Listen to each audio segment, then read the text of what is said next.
घर का living room. सुबह का रसोई में चाय बना रही है। रिया सोफे पर बैठकर अपने फोन में व्यस्त है। सुबह चाय का कप लेकर आती है। रिया बेटा, ये लो तुम्हारी अदरक वाली चाय। कल रात तुम कह रही थी ना कि सिर में थोड़ा भारीपन है।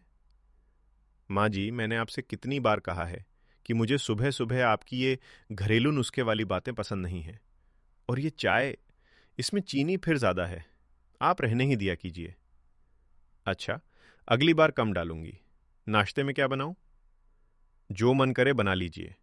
वैसे भी आप जो बनाती हैं उसमें पुराने जमाने का स्वाद होता है। मैं ऑफिस के लिए लेट हो रही हूं। दृश्य 2।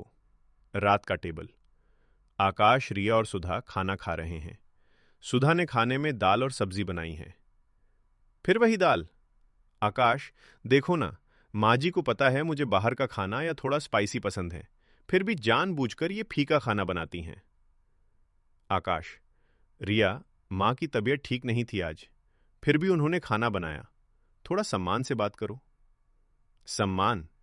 सम्मान बराबरी वालों का होता है आकाश। ये मुझे अपनी बहू नहीं, बस घर की एक जिम्मेदारी समझती हैं। और सच तो ये है कि मैं इन्हें अपनी माँ कभी मान ही नहीं पाई। मेरी माँ अलग थी, ये सिर्फ एक सास हैं। सुधा की आंखों में आंसू आ जाते हैं। वो बिना कुछ बोले चुपचाप अपनी थाली उठाकर रसोई में चली जाती हैं। दृश्य 3। 2 हफ्ते बाद। दोपहर का समय। रिया अचानक ऑफिस से घर लौटती है क्योंकि उसकी तबीयत खराब हो गई है। घर में सन्नाटा है। वो सुधा के कमरे के पास से गुजरती है और रुक जाती है। सुधा फोन पर अपनी सहेली से बात कर रही है।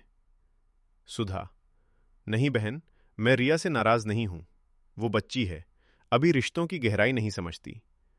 मेरी बेटी नहीं है तो क्या हुआ, मैं तो उसे बेटी ही मानती हूं ना। उसकी पसंद का अचार डाल रही हूं आज।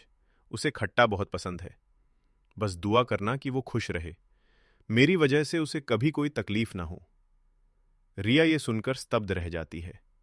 उसे अपनी पिछली सारी कड़वी बातें याद आने लगती हैं। दृश्य 4। उसी शाम। रसोई में। सुधा अचार के डिब्बे सुखा रही है। रिया धीरे से रसोई में आती है। उसकी आंखों में पछतावा है। माँ जी। सुधा, अरे रिया, तुम कब आई? ऑफिस से जल्दी? तबीयत तो ठीक है ना? रुको, मैं तुम्हारे लिए सूप बनाती हूं। सुधा का हाथ पकड़ते हुए। नहीं माँ, सूप नहीं। मुझे बस आपसे माफी चाहिए। माफी? किस बात की बेटा?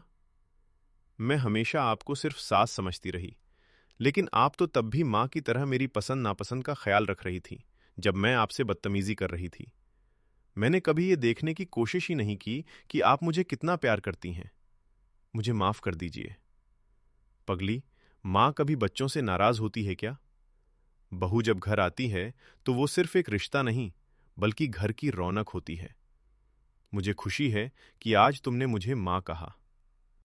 दृश्य 5। समापन। दोनों गले लगते हैं।